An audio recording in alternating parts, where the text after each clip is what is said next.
Author note: I stole this title from a South Park episode implying that this is when the actual grand adventure for our doggos finally starts. But it does so in an unexpected and unfavorable, to say the very least, kind of way. Enjoy! Chapter 8: It Hits the Fan. As they approached Shirley's wagon, it was moving around very violently, and there were muffled screams wailing in agony from it. Courage and Noel stopped in their tracks, about 5 yards from the door. It rattled around violently again, and Courage yelped in fear. "This is safe, is it not?" Noel asked, kind of scared now too. "Your yes," Courage confirmed through chattering teeth. Both dogs were terrified. "Well, I'm not going to just stand here all day," Noel said, trying to display some bravery. He advanced to open the door. "No," Courage warned. Noel opened the door, and the entire room was a dark void. But everything in the room was barely lit up in a green glow. The screams were now much louder, and Shirley was seen floating around in the middle of the void, clearly orchestrating something with her arms and chanting in a language that had to have been from another dimension. The sudden open of the door caught her attention and agitated her, to say the very least. She groaned at their presence and puffed out her arms in opposite directions to cut off or pause the ritual or whatever she was doing. The screams slowly faded, and the room returned to normal. Shirley was then suddenly standing right in front of Noel, clearly upset at him. "Do you always approach violently shaking trailers housing screams of terror?" Shirley asked with an annoyed expression. No," Noel replied, clearly not knowing what else to say. Allow me to introduce myself." "You are Noel, are you not?" She cut him off. "Yes, I'm Noel," Noel replied, feeling stupid. Shirley peeked around Noel to find Courage standing there not really paying attention to anything. "You," she pointed at him, which got his attention. Her expression seemed to slightly lighten upon noticing his presence. "It is good to see you again, no?" Courage slowly nodded nervously. "It has been some time, has it not?" "Well, I had to come back sooner or later," Courage admitted, scratching his head. "Yes, I suppose so," Shirley said dully. "So state your true business." "We have come for any info regarding Noel's parents," Courage pointed at Noel. "He said that you are the one who found him, learned of his name, and briefly raised him." Shirley's apathetic expression then changed to horror. "He said you used magic to find out his name or something." "His parents are dead," she replied very swiftly, and very coldly. Courage couldn't help but notice Noel's posture sink when they heard those words. Still feeling guilty from earlier, he gently rubbed Noel's back to try to comfort him, but Noel still shook him away and continued to weep without sobbing. "They were jumped and murdered by a gang of criminals right after he was born," Shirley continued. "They hid him in a dumpster, and they were both slaughtered right next to it. The gang most certainly disposed of the bodies." Her face carried a sad, but slightly guilty look after spilling all of this information. "So that's it?" Noel choked out. "I've been wondering my whole life where I could maybe find a couple of bones." "Why? Why me? I didn't have anybody left, but now I've realized that I never had anybody in the first place." He pitifully wept. Courage felt awful, but he knew that there was nothing he could do to try to comfort his friend. So he talked to Shirley again for Noel's sake. "No," Courage said strongly. "That couldn't have been what happened." "I wish it went any other way, dog," Shirley pitifully responded, giving the ground a depressed look. "But that is what happened. You came to me wanting facts, and I give you facts. And that is too bad." Courage desperately pulled his ears. "Is there any silver lining to any of this?" "I'm afraid not much," Shirley admitted. "Noel survived, and that is a good thing. It is also a good thing that you two don't have to embark on such a dangerous journey, mess with forces that threaten our way of life, and get yourselves killed. That is too bad." "What?" Courage asked. "But I feel sorry for you too." She ignored him. "Here," she quickly handed him some money. "Go buy yourselves some sort of delightful treat, but make sure to bring me back a wrap. The type of wrap is of your choice, I'll eat anything, really. Now go." She lightly shoved Courage out of the doorway with the money and shut the door. "Okay then," Courage passively griped. Noel was still silent with his paws in his eyes. Well, I guess come on, Courage said to him before walking. Noel followed him back into the cold, freezing desert and towards the town of nowhere. It was silent for a good while. There were only the sounds of their footsteps in the desert sand and the breathing of them both. But after a while, Noel finally broke the silence. "What are we doing?" he asked.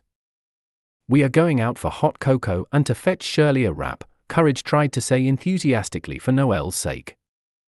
"But why?" Noel said. "We just found out that my parents are dead and we're going out for cocoa? I don't understand you sometimes." "It's what Shirley wants us to do," Courage said. "She gave us the money and she wants a wrap. And if there is something you need to know about Shirley, it is to never tell her you'll do something and never do it. Or really never do that to any gypsy-type person. She'll curse you for that, and her curses are no joke. And besides, you need something to cheer you up and there's nothing better than some hot chocolate from nowhere, Kansas." "Dude," Noel said.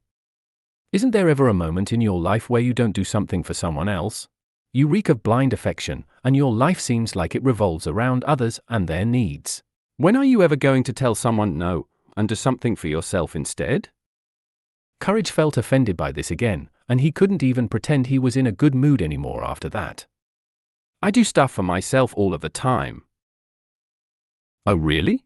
Noel replied sarcastically. "Well, you don't do it enough. Why don't you ever tell anyone off for requests?" "I just love helping out others," Courage replied confidently. "You don't respect yourself enough," Noel pressed. "Why are you picking on me about helping others?" Courage said. "I'm trying to help you," Noel said. "Look, it's good to help others, but you cannot help everyone." "Sure I can," Courage responded, still confident. "It's impossible," Noel said. "Sometimes you have to cut corners and screw others to survive. That is also if you want to keep your self-respect." "I've managed to make that possible," Courage claimed. "No, you haven't," Noel groaned. "Maybe someday you'll see what I mean." Courage tried to avoid making this argument volatile like the last one. "Maybe I'm just too stubborn," Courage challenged with a grin. "Maybe so," Noel sighed, defeated. Courage, the voice in Courage's mind spoke to him with content.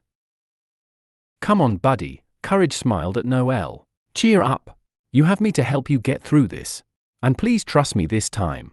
I know I've failed promises and made mistakes before, but this time you can trust me. I won't let you down. But right now let's go get some tasty cocoa and think of new ways to spend our new friendship the way we both want it."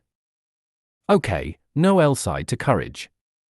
Noel wanted to feel optimistic about living a simple life with Courage, but he just didn't see how he could ever be happy again.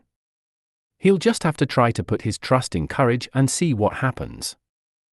And soon after that, nowhere came into view. 000. Courage led them to a vintage non-chain drive-in burger joint for their warm treats and Shirley's wrap. They had to walk across nowhere and freeze their tails off to get to it. The place was called Ken's Better Burger, and he had been there previously with Eustace. Eustace claimed to have gotten food poisoning from there and refused to go back, but Courage returns on his own all of the time and is even friends with the owner, Ken. He thinks that Eustace was just annoyed by the owner, and that was the real reason why he never came back. "I'm sure you're going to love this place, even though we're just getting hot chocolate," Courage said, proudly. "I bet I will, man. You just lead the way," Noel replied with optimism. When they got to the window, Courage had to jump up to knock. After a few seconds, a giant, but slightly chunky alligator opened up the window very swiftly. It scared the hell out of Noel. "Hello, Kururarage," he sang loudly and in a low, operatic voice with a lot of vibrato and a slight Cajun accent. "Baru," Courage sang back in a higher voice in response. "Oh, I see you've brought yourself a little friend," he laughed, leaning down to poke Noel in the belly and smiled down at him. Noel rubbed where he was poked, as he did not know how to respond to who was supposedly Ken. "And what might be the name you carry, Cher?" he asked Noel. Noel. He shyly spoke to him. "Noel. Ha ha ha. That is a darling, precious name. He gave Noel a high five without him even expecting it. Noel looked down at his paw, which started turning a little red. "Now, Courage, my main man, what you up to, baby?" "We are here to just get some hot cocoa and a chicken salad wrap," Courage smiled back. "Groovy," Ken replied. "2 cocos for you two lovely little dogs, and a chicken salad wrap?" "Yep," Courage confirmed before paying with Shirley's money. "Alrighty then," Ken laughed. "I'll run off and do my magic now." He then shut the window and disappeared further into the building. "Was that Ken?" Noel asked. "Yes, of course that was him," Courage laughed. "Why was he like that? Why did he sing a lot? And what kind of broken Cajun dialect was that?" Noel asked. "It's actually a very long story," Courage said. "He told me everything over time." "Like how long?" Noel asked. "You're gonna wanna sit down," Courage warned Noel.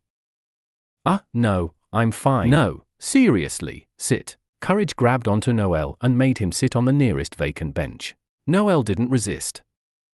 Courage then popped to squat right next to him before telling Ken's tale. All of his life, he always dreamt of performing on Broadway, Courage continued. "Then why didn't he do it? His singing and vibrato are actually quite insane," Noel pointed out. "Well, he did try," Courage continued. "But everybody was always too scared of him because he was a massive alligator, and his powerful voice rumbled the whole street. So they didn't even let him audition before they told him he had to leave New York City. That's when he ended up washed away in New Orleans.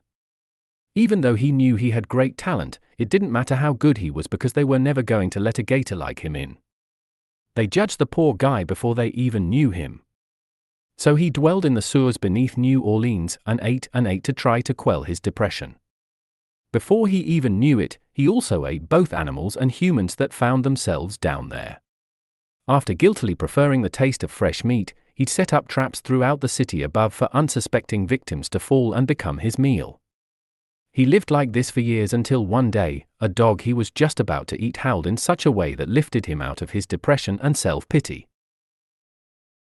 The howl he described as the tenor from heaven, and it re-inspired him in such a way that made him want to make music again.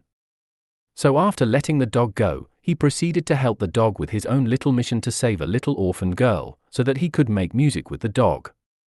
However, the dog ended up horrifically drowning to save the little girl he had been trying to protect. His new friend died a hero's death, but he succeeded in saving the girl's life. Courage paused for a moment to wipe his eyes, as he was feeling pity for both the dog and his friend Ken. But then he continued. Ken then chased and eventually ate the dog's nemesis, who was another, fatter dog. Afterwards, he left New Orleans for good and tried to bury everything that happened there. However, he left in deep depression again and traveled inland on foot until he couldn't anymore. He'd hear that tenor from heaven drown underwater in his nightmares before ceasing. It was just all too much for him to bear, so he tried to let go of it all as he endlessly traveled. He ended up in the middle of the desert, not too far from nowhere. Crawling through the desert and dying of hunger, thirst, and exhaustion, he gave the world one last operatic yell in agony. It was a very specific one from the same aria he practiced for the Broadway audition that got him kicked out of New York City to begin with.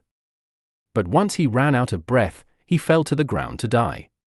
But apparently, his voice was heard by Dr. Gerhard von Orbison, the same sound doctor who brought his house to life, if you remember my encounter with him. Gerhard knew that Ken was in trouble, and so he used his music to bring Ken to him. He took care of Ken and even managed to revive him spiritually. Now feeling like a new gator, Ken opened up a burger joint to kinda repay Inoware for lifting him back up. And now, after years of working at a burger joint, he met me, and I set him up with that beaver I know named Trent, who built that dam if you remember and has a heart for jazz drumming and percussion. So in his off time, he'll go perform at clubs with Trent, often performing Big Easy and ragtime-style charts, which of course were birthed from New Orleans. And sometimes I join them too on bass yo-yo, Courage smiled proudly at that last part. Or piano. Like once. Or maybe twice. Wow, Noel said. I was scared of him before you told me that story. He's perfectly harmless now, Courage chuckled. But all of the blood on his hands, Noel pointed out. He could eat both of us in one bite. He's moved on from that. Courage laughed at how scared Noel was. You can't judge a book by its cover. You're no better than the Broadway judges if you do that, and they're kinda the ones who made him into that temporary monster in the first place. And besides, people change. You saw how friendly he is. Yeah, maybe, but still, Noel was still on edge. He would have eaten my innocent little but years ago if he wanted to, but he didn't, Courage pointed out. All right, you win again, dummy, Noel whined. Is there something wrong? Ken suddenly asked, which scared both of the dogs beyond their wildest dreams. Apparently Ken reappeared at the window without either dog noticing. No. We're both fine, Courage smiled. How long have you been standing there? Oh, me? I just got here, ha ha, Ken replied joyfully. All I heard was your cute little friend calling you a dummy. He laughed again. A great wave of relief rushed over both dogs. Oh, yeah, Ken remembered. Here you go, darlings, he said as he handed them the warm, chocolatey drinks and the wrap. Nice to meet you, little friend, he pointed at Noel. Then he suddenly squashed Courage through the window. Noel gasped in utter horror. But then he realized that he was hugging Courage, whenever Courage hugged him back with just as much affection. As they walked away, Ken kept hollering to Courage with goodbyes.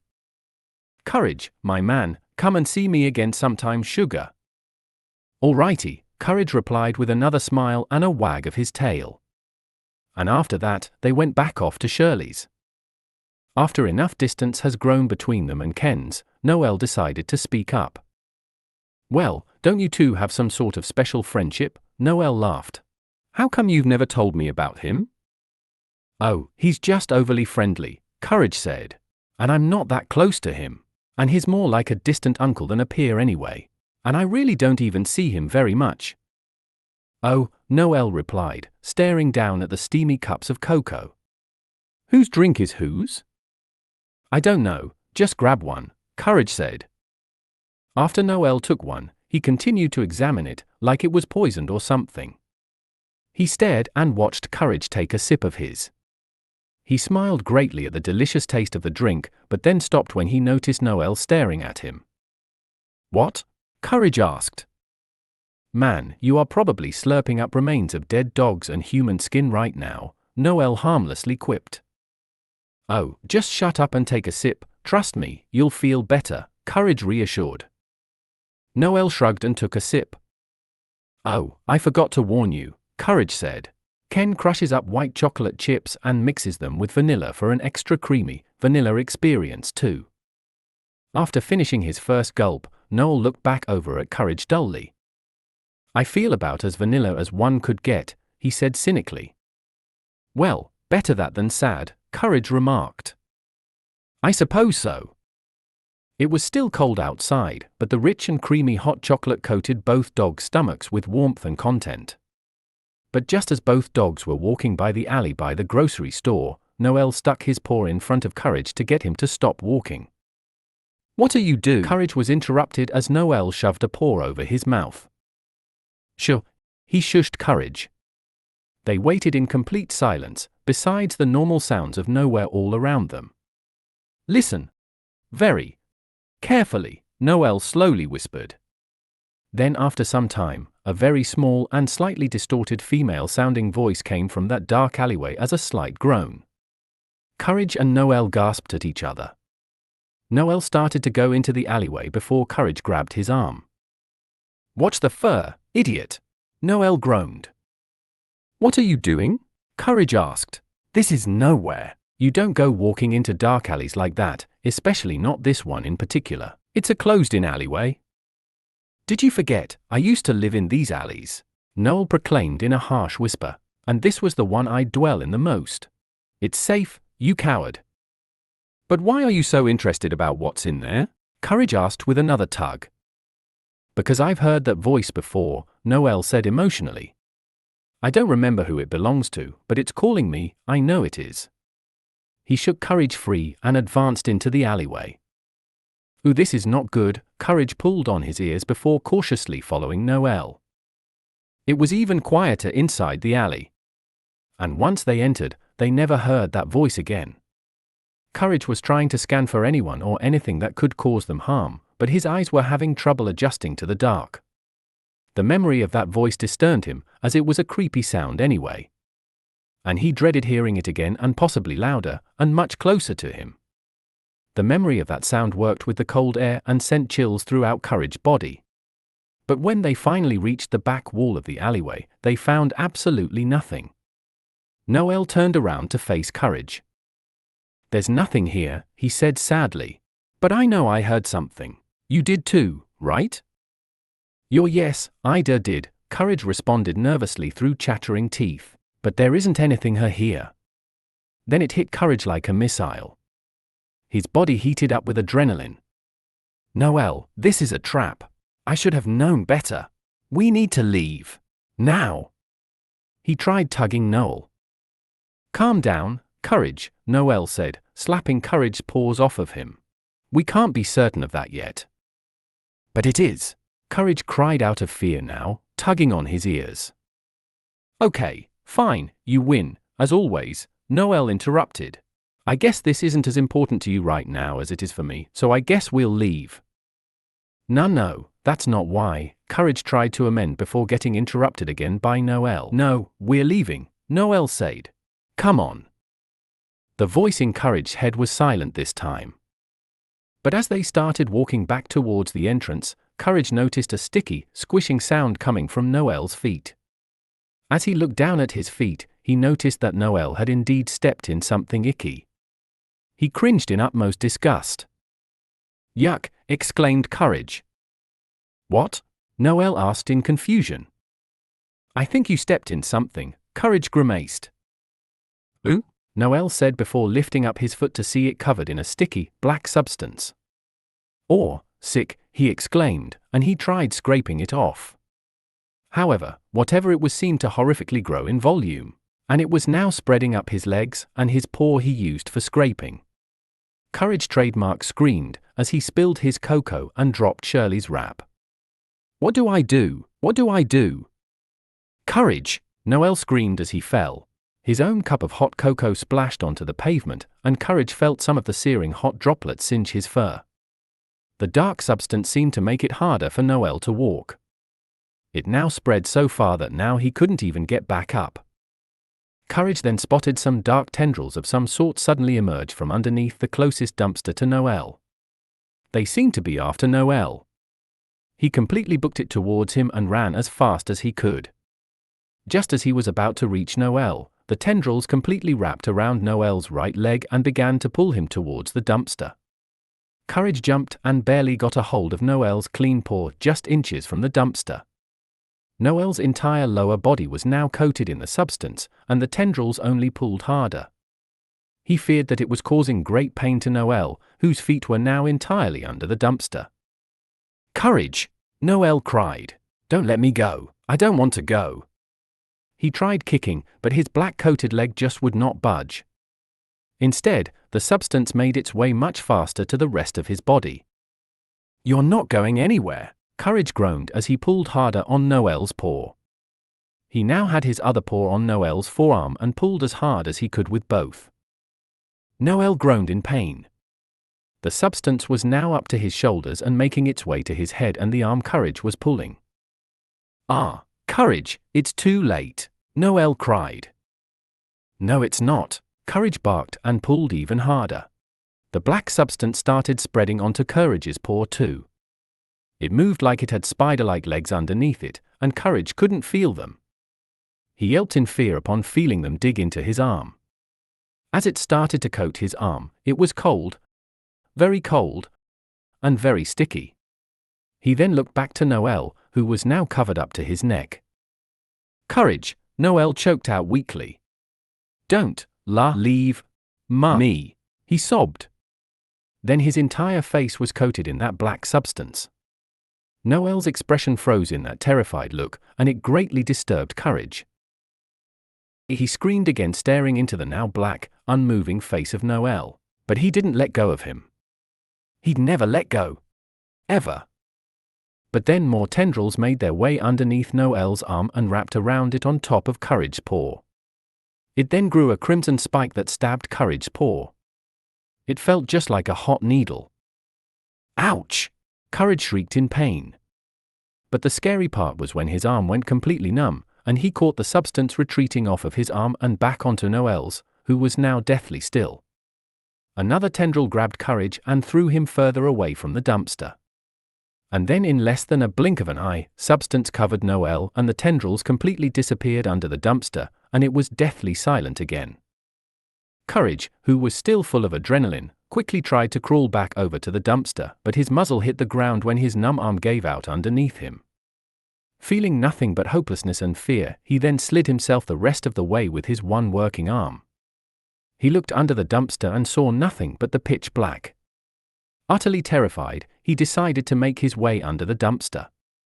He made a promise to Noel, and he was going to keep it this time even if it killed him. He searched the entire underside of the dumpster and found absolutely nothing. There wasn't even any trash under there either, which added to the eeriness. No, he said in a panic. This can't be. He frantically scraped and scratched the entire ground and the entire bottom of the dumpster to hopefully find some sort of secret passageway or something. With no luck, he crawled out and looked at the whole perimeter of the dumpster, inside and out. Noel, he cried as he threw everything out of the dumpster. When he found the bottom again, he fell into a deep sob. Why? He cried. Just, why? Why did what just happened have to happen? He's never really failed trying to save somebody, so why wasn't he able to save Noel? They were just starting their new life together. Noel was his friend that was here to stay, not be horrifically torn away from him. After years of losing friends, he thought maybe Noel was here to stay for good. Courage cried even harder. And now that Noel was gone, he felt lost. He felt naked, vulnerable, and scared. He felt just like he did when his parents— Wait, Courage said to himself, suddenly realizing something. He recalled how he felt before Noel befriended him. It was that feeling that existed even before he knew Noel even existed. That feeling like there was something missing in his perfect life. The feeling of emptiness and feeling lost. The feeling he thought the absence of his parents caused him his whole life, but he knew deep down inside that it was something else. And then he remembered what computer told him. Everything made perfect sense now. He felt something was missing even when there wasn't anything missing. But he got it all wrong. There was something missing all of this time after all. It was something he recently had a little relief from for the past 18 or so hours. He had been longing for a fellow dog companion all of this time. He had yearned for someone to play with, confide in, connect with, snuggle up with, and even fight with his whole life. He loved Muriel greatly, but she was his owner and not of his kind. She did not offer what Noel did. Noel was an equal, and there was a good bridge of communication between them. And they had actually come such a long way. He continued to reflect on their friendship, but then he came to his senses again. Wait, he said again, everything does make sense now. The air somehow got much colder. Another wave of fear and worry flushed over him again. Oh God, I must get back to Shirley. Courage got up to fall back down again because of his arm. He stifled a whine before getting back up and running as fast as he could back to Shirley's. He ran down block after block, accidentally slapping everything and everyone with his numb arm. He accidentally slapped a stack of mail from someone's hands, and it fell all over the sidewalk. Hey, watch it, Mutt! The man yelled at him. Courage was in too much of a panic to apologize, and all he concentrated on was moving his legs as fast as he could to Shirley's. Once he left nowhere, he increased the length of his strides and momentum. Please be there, he wheezed out with burning lungs of cold air. Please be there. As he finally approached Shirley's wagon, he reached to open the door. But before his paw could make contact, the door already opened. Courage fell down forward. He looked up and Shirley was there, staring down at him. She had been the one to open the door. And the wrinkles under her eyes were much darker than before. "We need to talk," she said in a tone more serious than ever. End of chapter. Author note: well, Noelle may be in trouble, and Shirley has something she's super concerned about, which is not good, but at least Courage made that long-anticipated revelation. Hooray for Courage for finally finding the source of his primary internal conflict. The poor pup was just very lonely and needed a doggo buddy. I wrote it this way to show that sometimes our biggest problems can really be solved with really small solutions. Also, what I did towards the end with Courage accidentally slapping everyone with his numb arm was actually a subtle reference to the Horton Hears a Who-y movie for slight comic relief. Also, because I'm super nostalgic, I don't know if any of you caught it or not, but yes, it is heavily implied that Ken is the same alligator as King Gator from All Dogs Go to Heaven. This thus implies that this takes place in the same universe as All Dogs Go to Heaven, and we may or may not encounter more characters. But since this is all implied, and isn't the main focus of the story, this doesn't officially qualify as a crossover. And since he doesn't really have a name, I named him Ken because he is voiced by the fabulous, one and only Ken Page. Rest in peace. And P.S., he was still alive when I wrote this chapter. I suppose it just makes the whole thing even more sad. Also, I apologize for the lengthy chapter. I decided to drag out the part with Ken a little longer. The next chapter will follow pretty soon and will probably be shorter.